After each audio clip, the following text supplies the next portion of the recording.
Hey everyone, and welcome back for another speed build. And this one is a little bit different because it is a build challenge called the I Picture This build challenge by MabgLopes on the Sims 4 Gallery. And it's not really like, there's no rules to it, it's just a description, and you build based on the description given. And so I'll go ahead and read the description and explain why I chose to build it the way I did.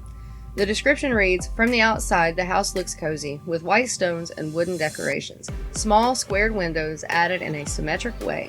The house is equipped with a small kitchen, one bathroom, a comfortable living room, and 2 bedrooms. The building is shaped like an L and surrounded by a modest garden and small trees." Now, the first thing I thought of was a cottage. Because the stone and the wood, I just thought it was, very cottage sounding. So that's what I went with. And I really love how this turned out. The more I built, the more I fell in love with it. And I can actually see myself playing with several Sims in this house. Although it's actually built for a family of 4. Child to teenage kids and 2 adults.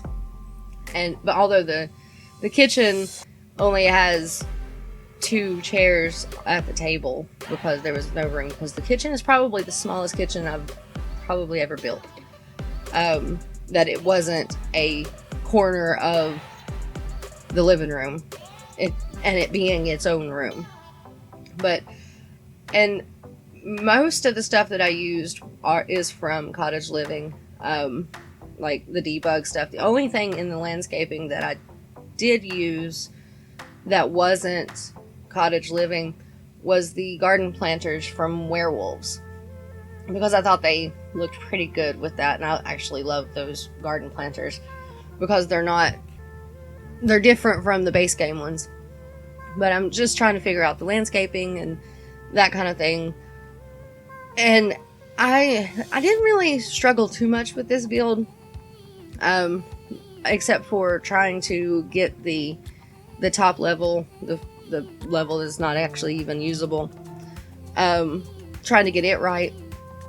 But other than that, I pretty much, this one actually, my creative juices were flowing, so to speak, I guess. And and I haven't had that happen in quite a bit of time. I usually sit and stare at my build. I build the shell and then I just stare at it for a little bit and try to figure out what I want to do with it. But this one, everything came together so nicely and so well. I'm so proud of it. But I guess it's because, I love cottages and I'm a sucker for a cottage. Even though in real life I'd rather have a bigger house that, we're not all living on top of each other, but that's beside the point. But anyway, so I just wanted to do a little bit more landscaping than I normally do and kind of go back to the way that I used to do landscaping. And I didn't want it to be so uniform, but I also wanted it to be well kept, I guess, to look well kept. But I think we're getting ready to go into the interior soon.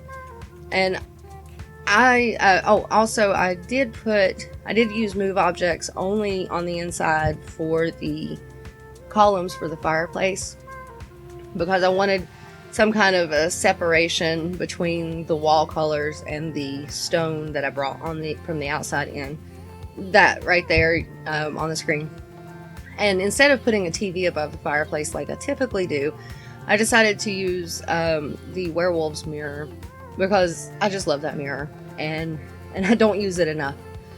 And I think it just adds the living room, even though it's in blue, it kind of gives there's a coziness to it, and I love the living room.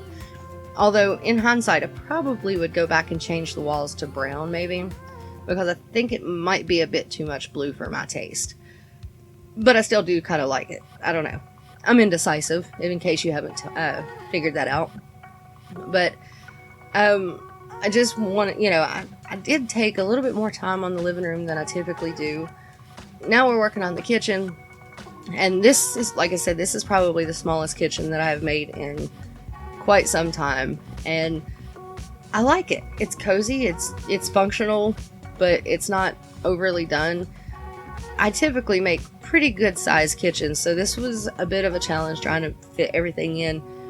But of course, it's got a small little breakfast area or whatever you want to call it, and there's only 2 people that can eat. And now we're working on the bedroom, and I just carried the color scheme from throughout the house like I typically do. And I really didn't know what I wanted to put in here other than I wanted a desk with a computer somewhere in the house, so I chose, you know, to do it in the bedroom. And the second bedroom, it's kind of plain. I used the base game bunk bed and those, and I think it was just a regular, just the normal, the base game rug, and I think it was just a regular dresser. I don't think I think I may have used I did use the same dresser from the bedroom. And I kind of wanted it to be more versatile. Maybe like a child and a teen share this room. I think we are heading into screenshots now, so if you want to get this build, it is on my gallery at sweetiewright_84. If you like this video, give it a like, and thanks for watching. Talk to you later. Bye.